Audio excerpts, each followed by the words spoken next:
Muy buenos días, estudiantes, ¿cómo están? La verdad es que hoy quiero contarles un poquito sobre la naturaleza del sonido en relación a cuestiones más técnicas que nos hacen estudiar en música. El canto y la alabanza estuvo desde un inicio en la Biblia. Nosotros encontramos referencias en Génesis y hasta en Apocalipsis vamos a tener alusión a lo que es el canto, la alabanza, la adoración. No solamente las culturas cristianas o judaicas fueron las que desarrollaron el canto, sino que todos los otros imperios también se perfeccionaron en lo que es el canto y la música. Disculpen los sonidos ambientales. Pero en la clase de hoy vamos a trabajar sobre la naturaleza del sonido. Y cuando pensamos qué es el sonido, tenemos que pensar en que son vibraciones que a través del aire se transmiten y entonces dan como resultado algo audible. En este caso el espectro sonoro, es decir, lo que nosotros podemos escuchar, es muy limitado para el humano y si pueden escuchar, por ejemplo, espectros más agudos los perros o más graves inclusive pueden escuchar otros animales como los animales marinos. Bueno, pero no importa, vamos a prestar atención al espectro que nosotros sí podemos escuchar. Y cuando hablamos de vibraciones, es muy difícil imaginarnos que escuchamos vibraciones. Sin embargo, cuando suena su celular, si ustedes apoyan el celular al oído, a la oreja, van a poder sentir que el sonido se transmite por la vibración. Más aún si usan auriculares o si se acercan a cualquier parlante o un bafle grande. Como se hace un poco más visible esto de la vibración. Ahora, los sonidos pueden tener vibraciones que tienen una frecuencia, o sea, la frecuencia sería la continuidad. Vibración, vibración, vibración, vibración. O puede ser una frecuencia irregular, que es en el caso del ruido, ¿sí? Cuando se produce un sonido que es inesperado, cuando matamos los mosquitos, como por ejemplo recién. Entonces, un sonido irregular que va a ser un ruido no es un sonido maleable, no es algo que nosotros podemos clasificar, trabajarlo, interpretarlo, ¿sí? Generalmente son únicos los sonidos, los ruidos. Ahora, no sé si escuchan la moto de fondo, también está generando un ruido bastante irregular.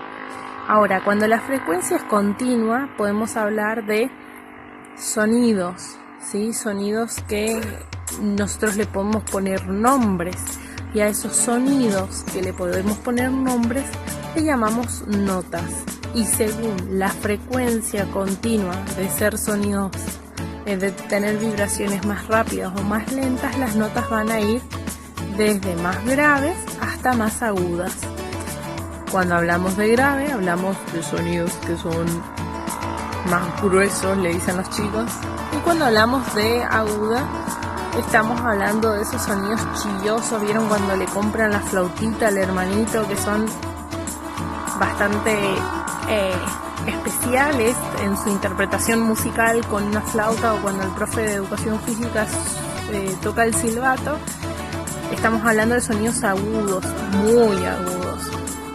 Y si compramos un silbato para perros, nosotros no llegaríamos a escuchar porque las vibraciones son tan particulares que no las escucharíamos, pero los perros sí, que se estarían revolcando contra el piso, pobrecito. La cuestión entonces, para sintetizar, es lo siguiente. Al sonido tenemos que clasificar entre ruido y sonido musical según la frecuencia. Si es continuo, es un sonido musical, y si es discontinua o irregular, hablamos de ruidos. En la música se utilizan ruidos, pero vamos a hacer hincapié en el sonido musical. Y cuando hablamos de sonidos musicales, tenemos que hablar de sonidos graves y sonidos agudos según las vibraciones. Lo que ustedes me van a tener que explicar es que con el experimento, ¿qué suceden con las vibraciones frente a un sonido agudo? En realidad, lo que ustedes van a hacer es vibrar las pelotitas de telgopor.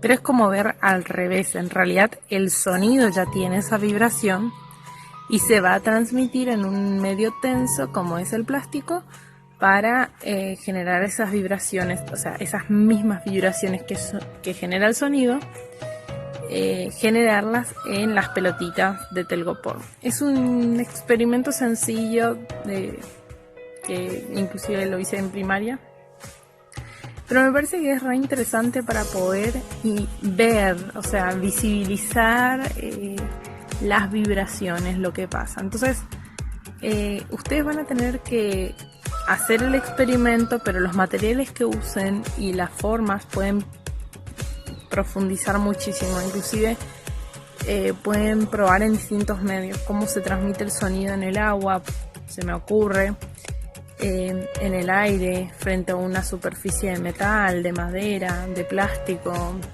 de una hoja.